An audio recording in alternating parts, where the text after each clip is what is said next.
Hi, my name is Christina, and I'm the owner of Rescue Restoration. Today, I'm going to inform you about one of the services we provide, biohazard and trauma crime scene cleanup. Before we get into our services and how they work, we must clarify what is biohazard and trauma crime scene cleanup. First of all, let's define biohazard. It is actually short for biological hazard. According to the Centers for Disease and Control, biological hazards are disease-producing agents that can be transmitted to individuals through various routes of exposure. Exposure to these hazards may result in an acute and chronic health condition to any living organism. To put it in layman's terms, a biohazard is anything living or non-living that can be transmitted to you in some way and will make you ill. I have divided biohazard into 4 categories to make things a little simpler: pathological waste, medical waste, microbiological waste, and chemical waste. Pathological waste is human or non-human blood and tissue, organs, or organic waste from humans or non-humans. Medical waste can be contaminated bandages, dressing, needles, syringes, scalpels, knives, razors, broken glass, anything that can puncture your skin. Microbiological waste can be used in laboratories who perform experiments. Example, infectious bacteria in a petri dish. 4. Chemical waste. Anything that can be toxic when exposed to a living organism. Example would be tear gas, a methamphetamine lab, or fentanyl. All the biohazards I've mentioned can be present at a trauma crime scene, so everyone should be extra careful when entering a trauma crime scene as to not be exposed to anything that can make you sick. What is a trauma crime scene? A trauma crime scene is a location where a violent or traumatic event has occurred, whether a crime has occurred or not. Trauma scenes are associated with emotional distress, such as an accident, natural disasters, suicides, sudden deaths, or mass casualty events. These scenes often involve significant amounts of blood, bodily fluids, and other biohazards that require specialized cleaning and decontamination services. Here at Rescue Restoration, all of these services are provided. We specialize in restoring your property to living standards that are safe and sanitary. Here at Rescue Restoration, we understand that there's a very emotional component to a trauma crime scene that we will never be able to relate to you and your emotions. We will always take your feelings into consideration and take things as fast or slow as you would like. We understand the need for your privacy during an emotional event of this caliber. This is why we always take extra measures to ensure privacy to our clients when performing cleanups at any scene. When Rescue Restoration cleans up a sensitive area, we will always set up privacy enclosure or barriers to clean. We want pure privacy so that the public has no access to see or take digital imagery. We want our company processes and procedures to be as transparent as possible beforehand to not aggravate any emotions further. Our goal is to restore the affected area back to its original state as quickly as possible. For us to begin our job and restore the property to its original state, we will need for you to contact us and answer a few questions so that our technicians come out prepared with the correct equipment to do our job. Please rest assured that any and all information given to our staff over the phone or in person will become privileged information protected by the HIPAA Act. The HIPAA Act protects the health information of all deceased individuals for 50 years after their death. Here are the questions to be prepared to answer when calling us. 1. we will need your name, address, phone number, email address, and who is calling in relation to the property that needs remediation. 2, will the person calling be the person responsible for the service charges? 3, we will need to ask you the urgency of the service needed. Is it an emergency? Do we need to schedule an appointment for the service later in the week? 4, we will ask what has occurred at the scene that needs to be cleaned. A death, a fight, suicide? 5, we will need to know if weapons are used in the scene needing remediation. If so, what weapons were used? 6, what is the full extent of the areas affected in the property that require the remediation? We apologize for asking these hard questions.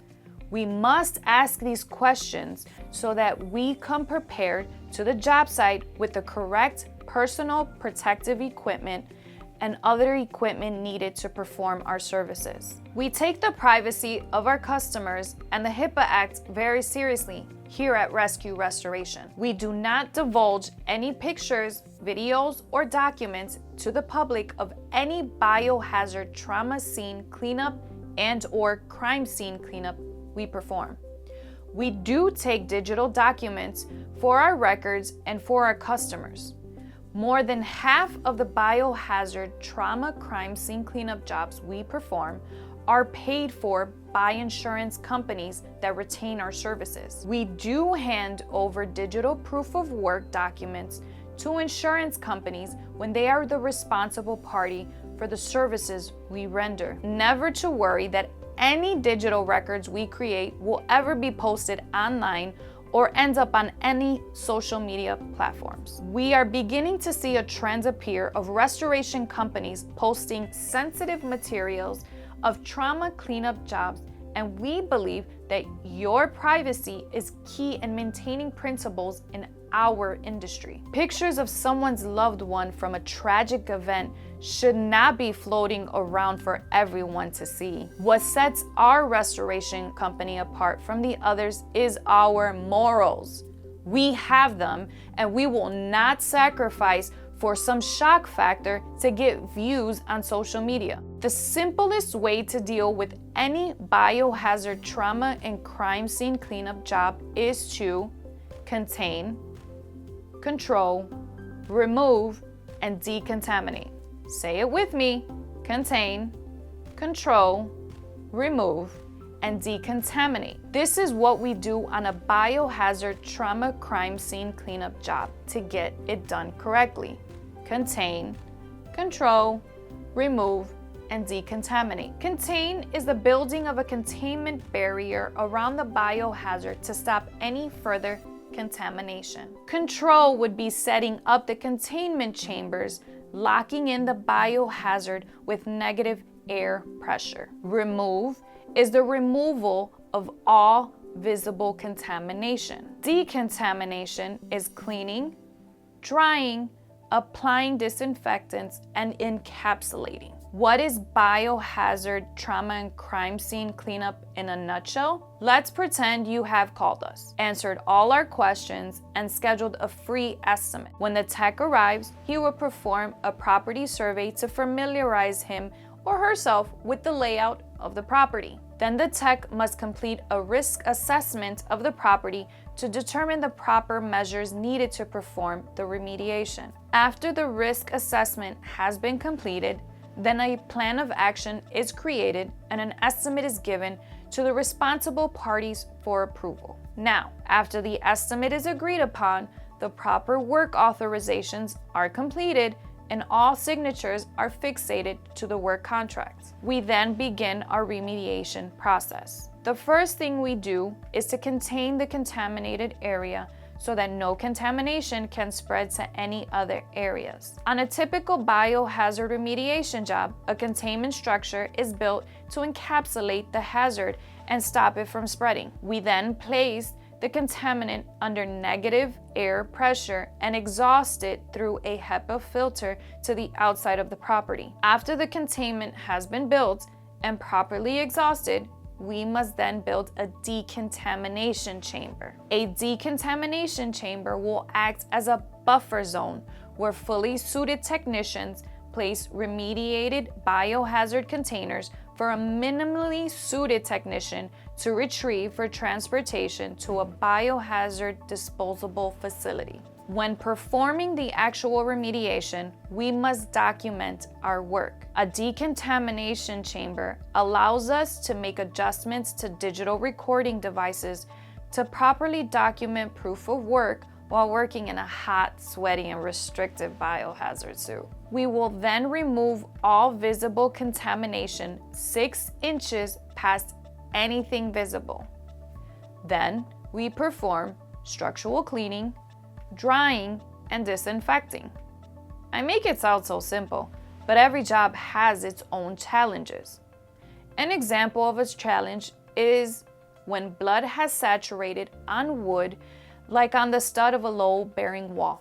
It's not so simple. Reason being is you cannot just remove the stud holding up that load-bearing wall because it's saturated with contamination, even though the number one rule in biohazard cleanup is to remove anything saturated by a contaminant. You have to do some critical thinking. If a contaminant was able to get under there, then there is a way to extract it and clean it. If you were to remove that stud, then you would create a structural hazard. We cannot remove a biohazard to only create another hazard without the bio. According to the IICRC S540 11.9, and I quote, where it is not feasible to remove structural components, the greatest extent possible, the areas should be cleaned prior to the application of an antimicrobial